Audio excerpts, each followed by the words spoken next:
Now that we've gone over the fundamentals of promises and more, let's move on to something that might resemble a real-world example on the NodeJS end, a file transforming script.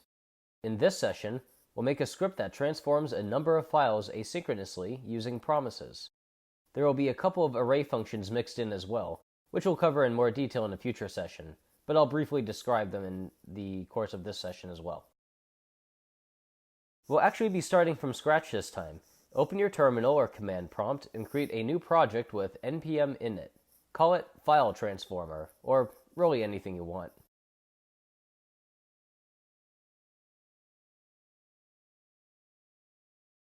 While in the command line, install the fsextra node dependency. fsextra is the utility that supplements Node's built-in fs library. It adds a couple of simplifications for interacting with the file system, including using promises. At the time this tutorial is being made, Node.js promises for the fs library are only an experimental feature. Now, open a package.json file and add private true, just so we don't accidentally publish this project, and double check to make sure everything looks right in here. Before going any further, create a folder called Files and create some text files in it.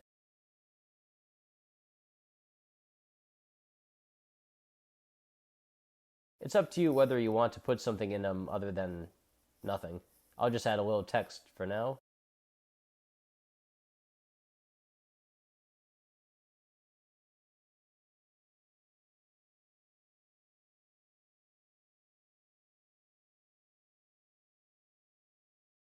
Next, create an index.js file and put this in it.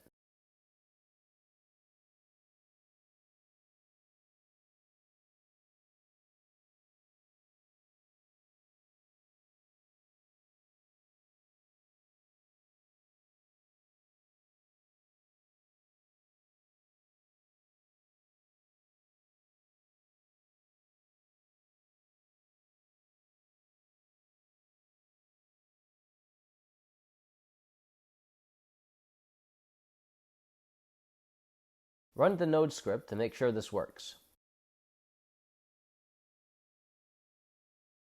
An array of files should appear in the console. If they don't, make sure you're requiring the external dependency that we downloaded, fsextra, and not just fs. Now, just to make sure the error is handled, change the name of the directory to read, and run the program again. If an error is shown, then we know that the error is being caught.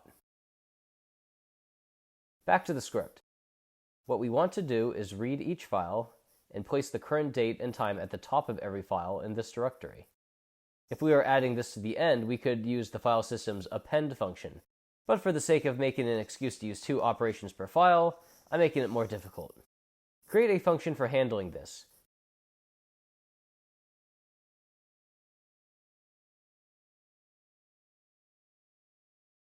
We'll make the function return a promise that for now just resolves after every 300 milliseconds. Now we'll make sure that invoking these promises work. We'll want to call this function after the files directory is read and all the file names are known.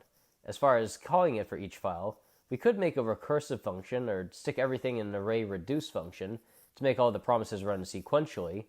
That might look like this.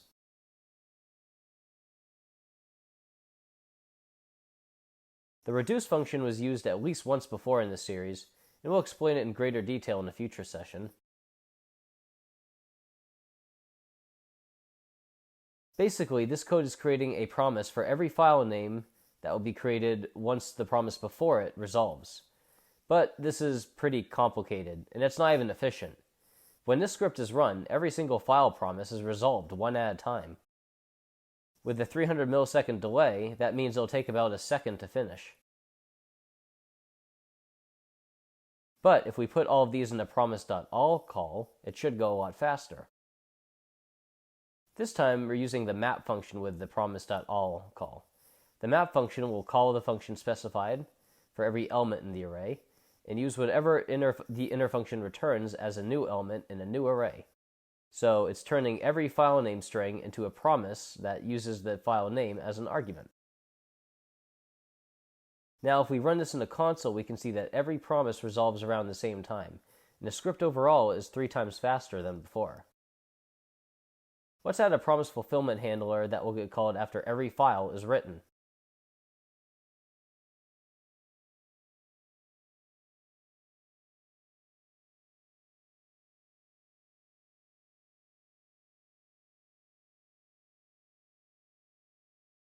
Make sure that works.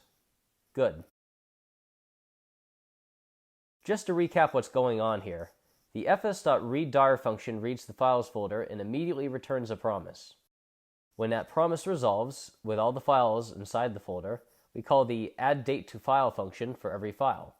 Right now, the addDateToFile function returns a promise that will resolve in 300 milliseconds.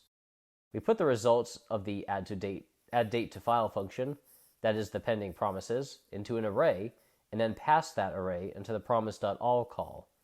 Once promise.all resolves, the fulfillment handler we just added will output done. So all of that's great, but now it's time to actually modify these files. Replace the timeout placeholder code with this. The fs.readFile function returns a promise that resolves with the text contents of the file specified, including a date and a new line.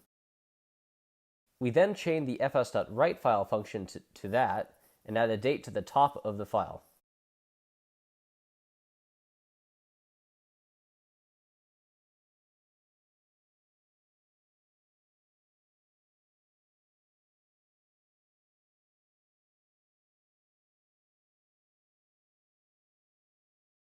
Now we'll just make sure this works, and then check the files folder. Awesome. As you can see, each file has the current date and time at the top. If the script is run again, another date will be added, all at the top.